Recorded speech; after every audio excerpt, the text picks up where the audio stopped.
Hello everyone, study मेला में आप सभी का स्वागत है।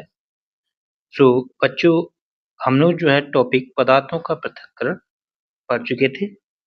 इसके हम अभ्यास प्रश्नों की बात करेंगे। क्लियर? आप अपनी नोट्स बना सकते हैं, ये हमने पीडीएफ फॉर्म में लिख कर रखा है। आप प्रश्नों को बुक से देखते जाएं और यहाँ पर प्रश्न लिखे हुए भी हैं। देखो, एनसीईआरटी के ये सारे प्रश्न हैं।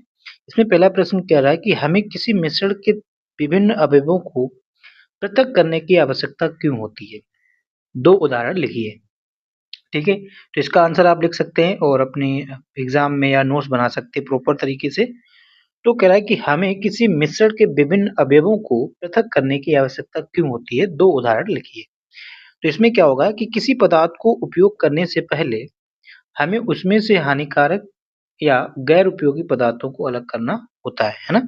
कोई भी चीज हम उपयोग कर रहे हैं उसमें ऐसी चीजों को तो हटा ही देंगे ना जो हमारे लिए बेनिफिशियल है, नहीं है, जो हमारे लिए हार्मफुल है, हानिकारक है, तो उनको तो हम निकाल देंगे। तो इसीलिए तो हमें आवश्यकता होती है मिश्रणों को अलग करने की। जैसे कि हम अगर चाय की बात करें, जब हम चाय पीते हैं तो उसमें जो चाय की पत्ती होती है, उसकी तो हमें ज़रूरत होती नहीं है, तो हम निकाल के फेंक देते हैं, है ना?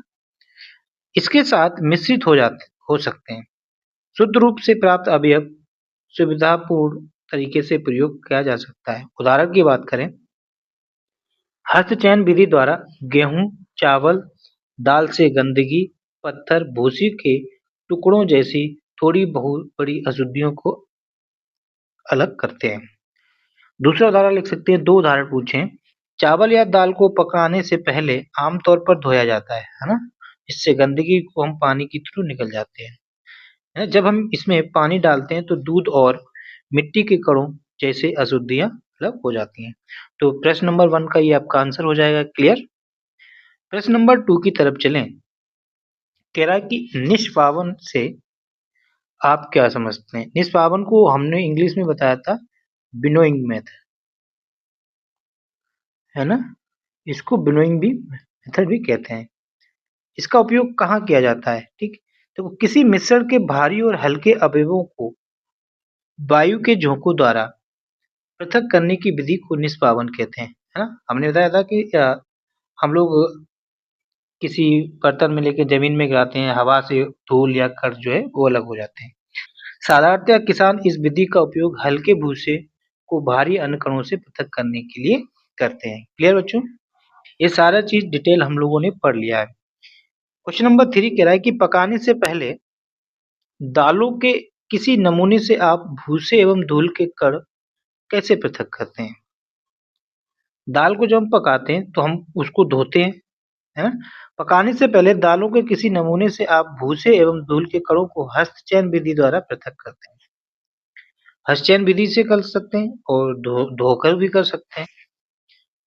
क्वेश्चन नंबर 4 क्या कह रहा है बच्चों? कह रहा है कि चालन से आपका क्या अभिप्राय है? यहाँ यह कहाँ उपयोग होता है? चालन को बोलते हैं बेटा सीविंग मेथड। ठीक है, अलग अलग। अब सीविंग मेथड का हम उपयोग कहाँ करते हैं? चलनी से उपयोग हम क्या कर सकते हैं? ऐसे कणों को दूर कर सकते हैं जिनके आकार अलग अलग हो ना। अब सभी एक साथ बराबर होंगे तो सभी एक साथ छन जाएंगे, है ना? तो जहां पर कणों में अंतर हो, कोई बहुत छोटा हो तो एक बड़ा हो, तो छानने से छोटी कण उस छन्नी के क्षेत्र से निकल जाएगा और बड़े कण ऊपर रह जाते हैं। जैसे हम अपने घरों में हम लोगों ने देखा होगा बच्चों, मोहर्रम जब घर मकान बनते हैं, मोहर्रम को छाना जाता है तो बड़े बड़े कंकर हो जाते हैं, उनको फेंक देते हैं। यहाँ जब हम आटा को छानते हैं तो उसमें जो भूसी होती है वो आटे से तो बड़ी होती है, तो भूसी ऊपर रह जाती है। चाय को छानते हैं, है ना? तो इस प्रकार के मेथड, तो वही लिख सकते हैं कि अलग अलग आकारों के मिश्रण के घटकों को छानने की प्रक्रिया को चालन कहते हैं। ठीक, छलनी, जिसे हम चाय छलनी समान आकार वालों अवयवों को छेद से होकर गुजरने देती है, जबकि बड़ी अशुद्धियां छलनी में ही रह जाते हैं। ये सब के भी हम लोगों ने डिस्कस किया। जैसे आटा मिलों में आटे से अनाज के टूटे कणों को अलग करने के लिए इस विधि का प्रयोग किया जाता है। इसका उपयोग निर्माण स्थलों पर रेत और सीमेंट के मिश्रणों से छोटी गांठों को अलग करने के लिए भी किया जाता है। ये सब हम लोग अपनी डेली लाइफ में देखते हैं। क्लियर बच्चों? नेक्स्ट प्रश्न क्या कह रहा है कि रेत और जल के मिश्रण से आप रेत और जल को कैसे पृथक करेंगे? बिल्कुल सही है। तो क्या होगा कि नीचे-नीचे सेडिमेंटेशन विधि जो होती है ना? अपसादन विधि जो है, धीरे-धीरे बालू नीचे बैठती है। रेत और जल को उनके मिश्रण से अलग करने के लिए हम निम्नलिखित चरणों का पालन करेंगे। पहला चरण क्या हम लोग करेंगे? एक कंटेनर में कुछ समय के लिए मिश्रण छोड़ दें। कंटेनर के तल पर रेत जम जाती है, इसे अपसादन कहते हैं। धीरे-धीरे ये आपका कोई कंटेनर है और ये आपका पानी है, ठीक? इसमें ये बालू धीरे-धीरे, धीरे-धीरे बालू क्या होती है यहाँ पर धीरे-धीरे, धीरे-धीरे बालू जो है यहाँ पर जमा होने लगती है, ठीक? जमा हो जाती है। इस प्रकार के सेटल डाउन को कणों का तली पर बैठना धीरे-धीरे बच्चों उसे अपसादन कहते हैं, क्लियर? सेडिमेंटेशन कहते हैं। वही प्रक्रिया यहाँ पर भी होगी, पानी को धीरे से एक दूसरे कंटेनर में डाल लेते हैं। जब ये नीचे बैठ गई, फिर पानी को निकाल देंगे, बाकी बचा हुआ नीचे जैसे बच्चों जब नया नल हमारे यहाँ लगता है तो बालू भी आती है। फिर हम लोग क्या करते हैं या हमारे बड़े लोग क्या करते हैं, पानी को थोड़ी देर रख देते हैं ताकि बालू नीचे हो जाए, ऊपर-ऊपर का पानी हम लोग साफ पी सकें। क्लियर? अब जब पानी को ऐसे निकाल दिया, ये पानी का निकालना ये मेथड जो है निस्तारण, इसे निस्तारण कहते हैं। क्लियर? हम रेत के बारीक कणों को हटाने के लिए फ़िल्टर पेपर का उपयोग भी कर सकते हैं, जिसे हम निस्यंदन कहते हैं, फ़िल्ट्रेशन कहते हैं। क्लियर हुआ? नेक्स्ट क्वेश्चन, क्वेश्चन नंबर 6 क्या कह रहा है कि आटे और चीनी के मिश्रण से क्या चीनी को पृथक करना संभव है? अगर हाँ, तो आप इसे कैसे करेंगे? आटा और चीनी का तो आराम से छान कर लेंगे। हाँ, देखो किसी छलनी का प्रयोग करके चालन विधि से वही छानकर के माध्यम से आटे के साथ मिश्रित चीनी को अलग किया जा सकता है क्योंकि चीनी तो आकार में टुकड़े बड़े-बड़े होते हैं चीनी के, है जबकि आटा बहुत छोटा होता है। तो छलनी से क्या होगा, आटा निकल जाएगा और चीनी जो है ऊपर रह जाएगी तो हम लोग अलग कर सकते हैं। ठीक, नेक्स्ट क्वेश्चन 7 नंबर क्या कह रहा है? क्वेश्चन नंबर 7 कह रहा है कि पंकिल जल किसी नमूने से आप स्वच्छ जल कैसे प्राप्त करेंगे? पंकिल का मतलब एकदम गंदा। तो इसका आंसर क्या लिख सकते हैं बच्चों? पंकित जल से साफ पानी प्राप्त करने के लिए निम्नलिखित चरणों की आवश्यकता होती है। क्या? पहले एक कंटेनर में पंकिल जल डालकर कुछ समय के लिए छोड़ देंगे। धीरे-धीरे जो कीचड़ होंगे, जो गंदगी वो धीरे-धीरे क्या होगी सेटल डाउन होगी, उसका अपसादन होगा। वही देख रहे हैं कि कुछ समय बाद कंटेनर के नीचे अशुद्धियाँ जमा हो जाती हैं। इस प्रक्रिया को अपसादन कहते हैं। क्लियर? इम्पोर्टेंट है अपसादन प्रक्रिया क्या होती है? समझ में आया? तीसरा पॉइंट में हम क्या करेंगे, ऊपरी परत साफ पानी की है। अब जो ऊपर की परत है वो बिल्कुल साफ है। फिर उसे क्या करेंगे, उसको दूसरे कंटेनर में या दूसरे बर्तन में डाल लेंगे। इस प्रक्रिया को क्या कहते हैं? निस्तारण कहते हैं। ठीक है? एक बार और क्लियर कर देते हैं। सपोज दैट ये कोई हमारा पात्र है और पात्र में ये आपका वाटर है।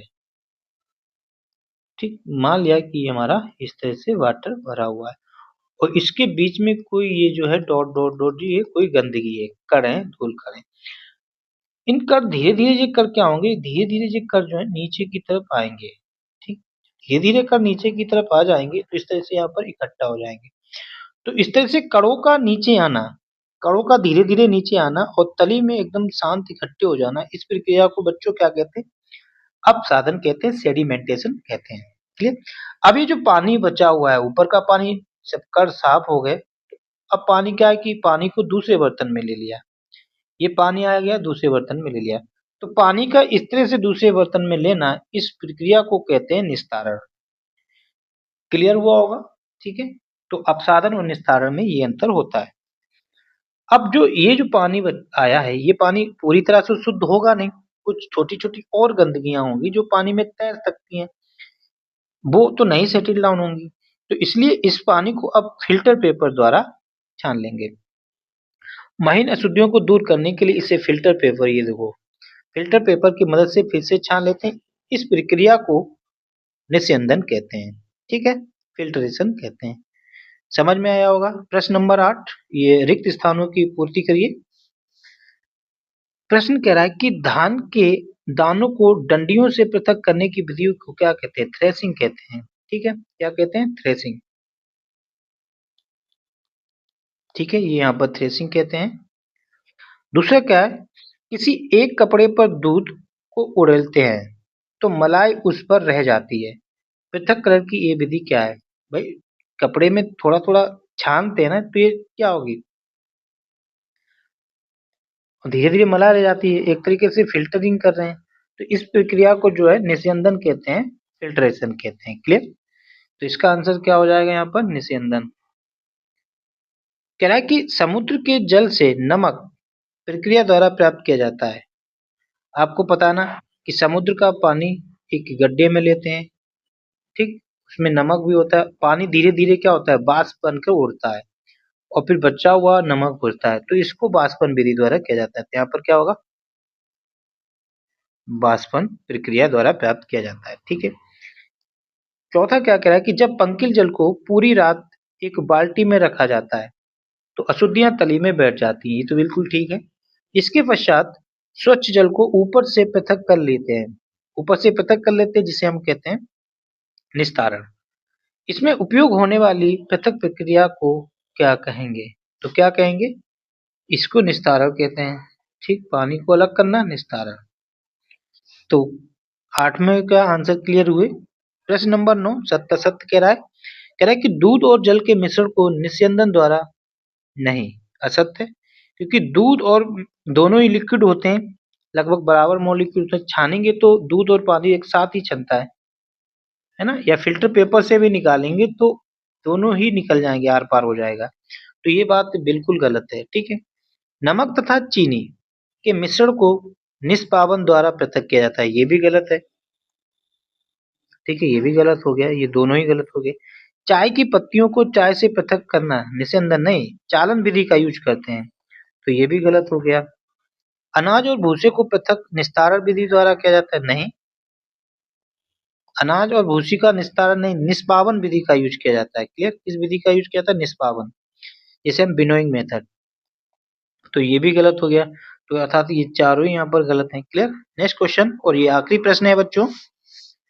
प्रश्न कह रहा है कि जल में चीनी तथा नींबू का रस मिलाकर शिकंजी बनाई जाती है और बर्फ डालकर इसे ठंडा करना कहते हैं, सॉरी, और बर्फ डालकर इसे ठंडा करना चाहते हैं। इसके लिए शिकंजी में बर्फ चीनी घोलने से पहले डालेंगे या बाद में? किस प्रकरण में अधिक चीनी घोलना संभव होगा? ठीक है, हमें बर्फ डालने से पहले चीनी घोलना चाहिए। ठीक है बच्चों, हमें बर्फ डालने से पहले चीनी घोलना चाहिए। ठंडे पानी की तुलना चीनी गर्म पानी में जल्दी घुल जाती है। क्लियर? हम पानी में बर्फ मिलाने से पहले अधिक चीनी घोल सकते हैं। क्लियर हो गया? सो बच्चों, ये आपके एनसीईआरटी के प्रश्न और उनके उत्तर थे। आप नोट्स बना सकते हैं और इनको लर्न कर लीजिएगा और अपने एग्जाम में इस चैप्टर के सभी प्रश्नों को सॉल्व करके आइए। सो बच्चों, थैंक यू। जय हिंद, जय भारत।